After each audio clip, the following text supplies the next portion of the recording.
Queridos hermanos, hermanas, estamos escuchando y viendo radio, televisión, alimento espiritual. Domingo se prepara. Homilía del 12º domingo del tiempo ordinario del año A. Domingo 21 de junio de 2026. No temáis a los hombres. Las lecturas para este domingo 12º del tiempo ordinario son: la primera está tomada del profeta Jeremías, capítulo 20, versículos 10 al 13, el Salmo 68, y la segunda lectura está tomada de la carta del apóstol San Pablo a los Romanos, capítulo 5, versículos 12 al 15. El Evangelio para este domingo es Evangelio según San Mateo, capítulo 10, versículos 26 al 33. Por el reverendo Padre Herbert Rachan.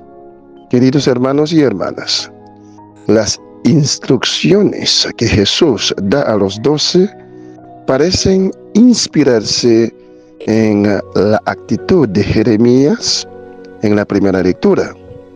Acusado de alta traición, el profeta es encarcelado y condenado a muerte. Pero su confianza en Dios es más fuerte que todo. No temáis a los hombres. Esta es la exhortación que Jesús repite de igual modo a los apóstoles. Ceder al miedo es encerrarse tímidamente en uno mismo. Confesar públicamente la fe es reconocer que uno existe por su relación con Dios y con los demás. Jesús, por otra parte, no aboga por la insensibilidad. Él mismo experimentará incluso en la cruz. Al igual que Jesús, Jeremías tampoco pretendió desterrar de su vida toda emoción. Supo dominar el miedo porque había confiado su causa al Dios vivo, su defensor. El grito del profeta: el miedo vencido por la fe. Ese es el primer punto que vamos a abordar en esta reflexión. Hay momentos en la vida en los que uno se encuentra solo contra todos, solo ante el desprecio, solo ante la calumnia, solo ante la traición de aquellos a quienes creía cercanos. Es precisamente esta experiencia abismal la que vive Jeremías en la primera lectura. Jeremías capítulo 20, versículos 10 al 13. Aquel a quien Dios envió para decir la verdad se ve acusado de alta traición, encarcelado y condenado a muerte. Sus propios amigos se convierten en sus delatores. Denunciadlo, lo denunciaremos. Y sin embargo, y allí radica el milagro de la fe. Jeremías no se hunde en la desesperación, tampoco calla la verdad para salvar el pellejo. Es cuando se ve solo contra todos, abandonado incluso por sus amigos. Cuando Jeremías sabe que no está solo, el Señor está con él. En lo más profundo de su angustia, pronuncia estas palabras una intensidad extraordinaria. El Señor está conmigo como un guerrero temible. Fijémonos bien en lo que dice Jeremías. No dice: el Señor vendrá algún día en mi ayuda. Dice: el Señor está conmigo. Ahora, en la cárcel, en el sufrimiento, en el abandono. La fe de Jeremías no es una esperanza aplazada, un consuelo para después de la muerte. Es una presencia recibida y vivida en el presente, en lo más profundo de la prueba.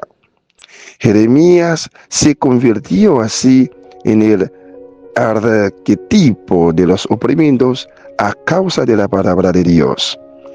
Aunque su oración conserve matices vengativos, no olvidemos, sin embargo, que la venganza que reclama tiene como objetivo hacer resplandecer la verdad del mensaje divino que se le ha encomendado transmitir.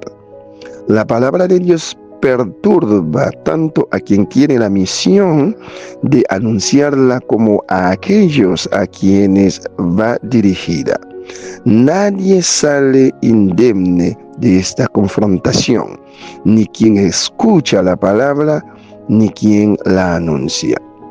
San Juan Crisóstomo enseñaba que el discípulo de Cristo no debe temer a los hombres, pues la verdadera muerte es la del alma, no la del cuerpo. Para San Agustín, el miedo a las persecuciones es una prueba purificadora que fortalece el amor de Dios y el amor a Dios.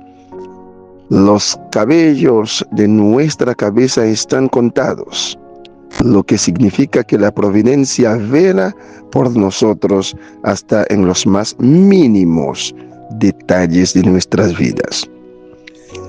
Es esta misma certeza la que Jesús quiere transmitir a sus discípulos en el Evangelio.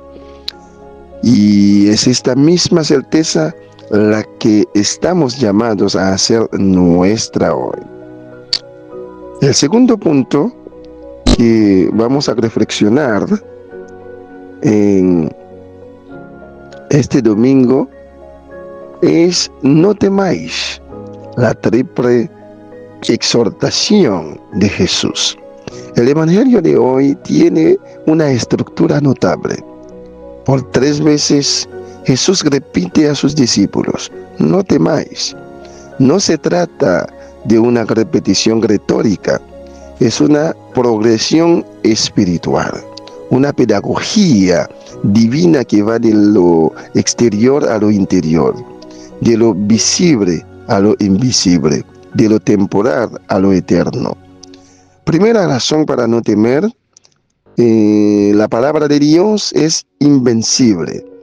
Sí, la palabra de Dios es invisible.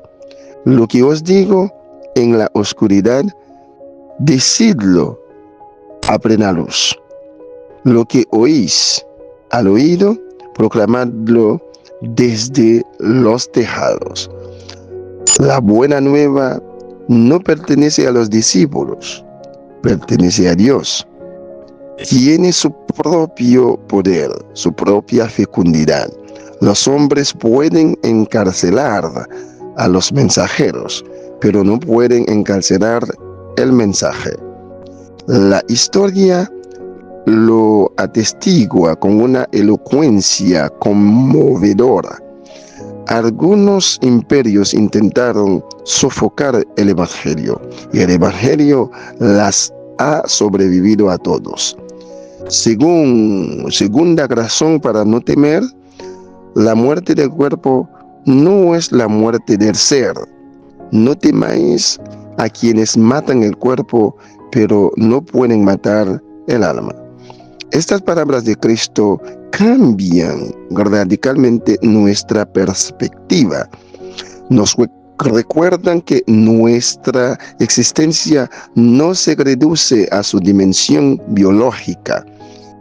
En cada uno de nosotros hay una profundidad a la que ninguna violencia humana puede llegar. Esa vida interior que Dios mismo ha sellado, ese yo profundo que solo pertenece a Dios y que solo Dios puede custodiar. San Juan Crisóstomo lo había comprendido con una lucidez sobrecogedora. La verdadera muerte no es la del cuerpo, sino la del alma. Morir confesando la fe es vencer a la muerte. Sobrevivir renegando de Cristo es morir en vida. Tercera razón para no temer. Tenemos un valor infinito a los ojos del Padre. Ni un solo gorrión cae al suelo sin que vuestro Padre lo quiera. Nosotros valéis más que toda una multitud de gorriones. Esta imagen de los gorriones, tan sencilla en apariencia, tiene una profundidad teológica vertiginosa. Lo que nos dice es esto: Dios no es un gran arquitecto lejano, indiferente al destino de sus criaturas. Es un padre que vela por cada uno de sus hijos en los más mínimos detalles de su existencia. Hasta el número de vuestros cabellos está contado.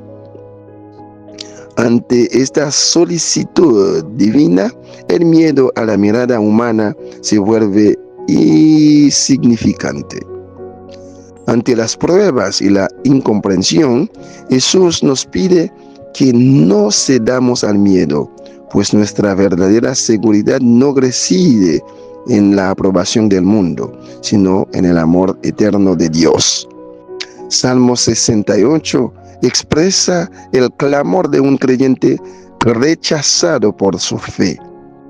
A pesar de la vergüenza y la injusticia, se apoya en la fidelidad de Dios y canta sus alabanzas, seguro de que Dios escucha a los pobres y no defrauda a quienes le buscan.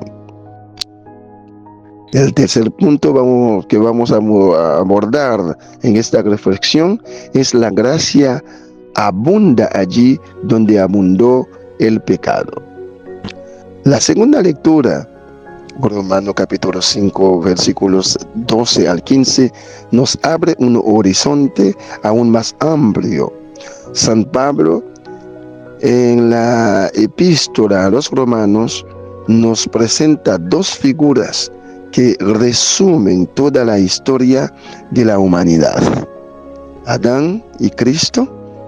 Por el primero entró el pecado en el mundo, y con él la muerte. No solo la muerte física, sino todo lo que es veneno de muerte: la injusticia, la opresión, la indiferencia, el odio, etc. Pero y aquí es donde la fe se vuelve vertiginosamente bella. El don gratuito de Dios no se mide con la misma balanza que la culpa.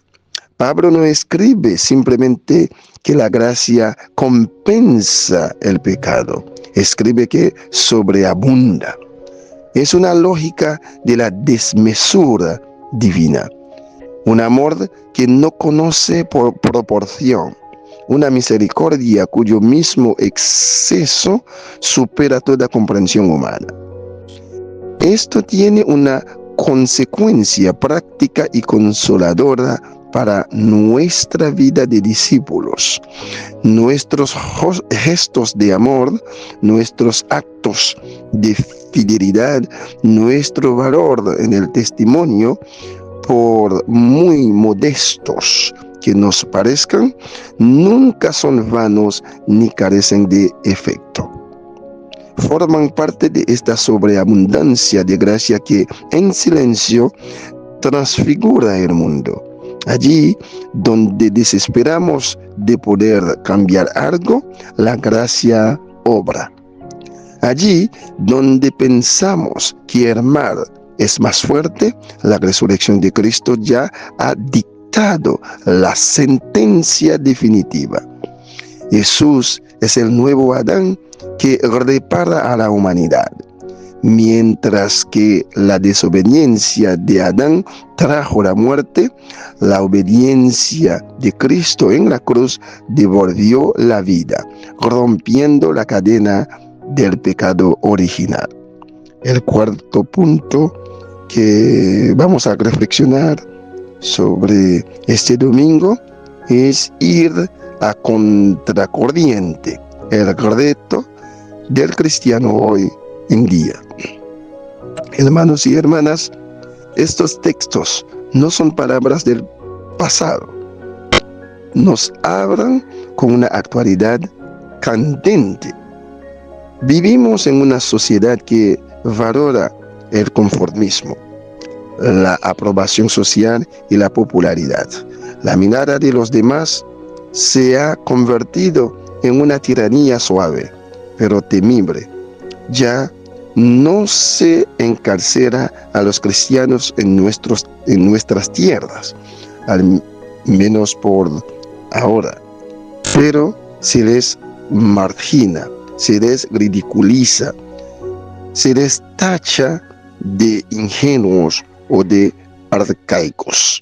La presión ya no es la del verdugo, es la presión insidiosa del grupo, la burla de quienes consideran fuera de lugar creer, rezar, esperar. Y a veces hay que tener el valor de decirlo. Esa presión proviene del seno mismo de la iglesia, cuando el dinero, el poder y los honores se imponen al servicio y a la verdad, cuando el miedo al escándalo institucional silencia a los profetas de hoy.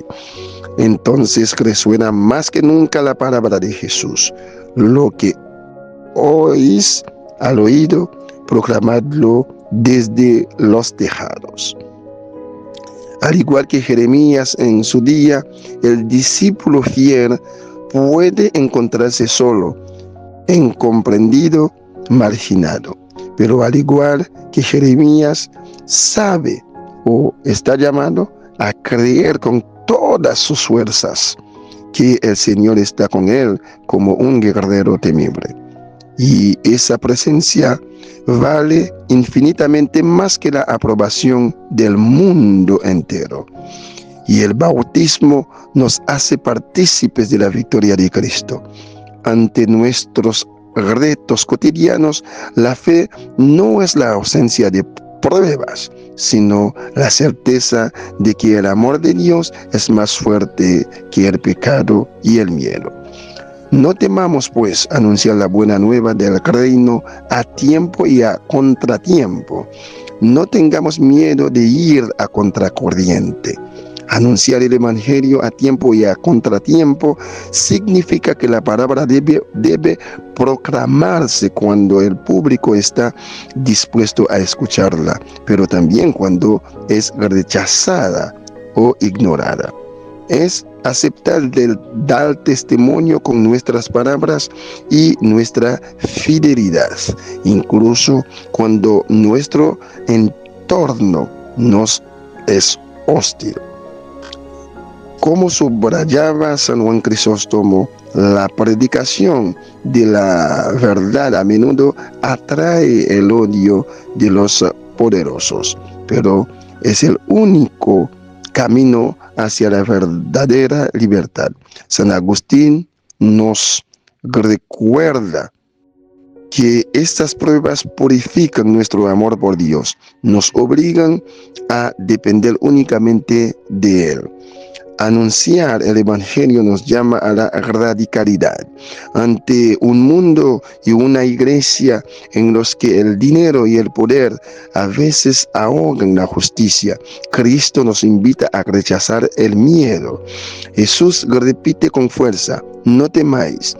Pide a sus discípulos que proclamen la verdad a la luz del día, sin temer la mirada, el juicio o la persecución de los hombres. Nuestro valor a los ojos del Padre es inestimable. La gracia de Dios supera infinitamente al pecado y a la muerte. Nos recuerda que el mal no tiene la última palabra. El Evangelio nos impulsa a denunciar la injusticia, la corrupción y la opresión. El amor al reino exige defender a los más débiles y promover una sociedad en la que se respete a cada ser humano. Cuando el dinero, el honor o el poder toman el control, el mensaje de Cristo se desvirtúa. Proclamar la buena nueva a tiempo y a destiempo es recordar que la iglesia debe ser un lugar de servicio, de verdad y de pobreza evangélica. El quinto punto que vamos a desarrollar en este domingo es confesar a Cristo, un acto que implica la eternidad. Jesús concluye su discurso con unas palabras graves y solemnes. El que se declare a mi favor ante los hombres, yo también me declararé a su favor ante mi Padre que está en los cielos. Es una palabra de esperanza, pero también de exigencia. Nos dice que nuestras decisiones tienen un alcance eterno. Confesar a Cristo no solo con los labios, sino con nuestra vida, nuestras decisiones, nuestros rechazos, nuestra forma de tratar a los más pobres y a los más frágiles. Es inscribir nuestra existencia en una relación que trasciende el tiempo. San Agustín, al meditar sobre este pasaje, escribía que Cristo no pide a sus discípulos que no tengan miedo, les pide que no cedan al miedo. El matiz es fundamental. El propio Jesús, en el huerto de Getsemaní, experimentará la angustia en toda su intensidad humana. No la negará, la atravesará abandonándose al Padre. No se haga mi voluntad, sino la tuya. Eso es el valor cristiano. No la ausencia de temor, sino la victoria sobre el temor mediante la confianza en Dios. Este pasaje nos invita a evaluar el lugar que le concedemos a Dios en nuestra vida. Vivir según la verdad del Evangelio puede significar en ocasiones renunciar a complacer a todo el mundo. Jesús no aboga por la violencia, sino que expone una realidad, la oposición entre los valores del reino de Dios y los del mundo. La palabra de Dios nos invita hoy a un valor radical. Primero, anunciar la buena nueva a tiempo y a contratiempo. Al igual que el profeta Jeremías en la primera lectura, el discípulo fiel se enfrenta a menudo a la hostilidad y a la calumnia cuando defiende la verdad. Jesús nos advierte en el Evangelio: ser cristiano implica ir a contracorriente. Anunciar la buena nueva a tiempo y a contratiempo significa que la palabra de Dios debe proclamarse incluso cuando molesta, cuando es rechazado y cuando toda la sociedad parece dar la espalda a los valores del reino. Segundo, el miedo vencido por la confianza absoluta. No temáis a los que teman el cuerpo, pero no pueden matar el alma. Esta frase central de Mateo 10 nos libera de las angustias humanas. Las persecuciones, la adversidad o incluso la muerte no pueden aniquilar lo que Dios ha sellado en nosotros. Nuestra vida tiene un valor infinito a los ojos del Padre, que cuenta hasta los cabellos de nuestra cabeza. Esta conciencia de que Dios vela por nosotros nos da la audacia de dar testimonio alto y claro de nuestra fe, sin vergüenza y sin temor al juicio de los hombres. Tercero, morir con los apóstoles, el grano que cae en tierra.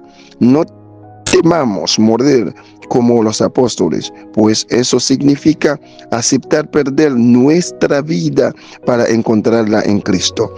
Los apóstoles dieron su vida no por gusto por el sufrimiento, sino por amor al Maestro y por la salvación de las almas. Morir como ellos es morir a nuestro egoísmo, a nuestro orgullo y a nuestro deseo de complacer al mundo.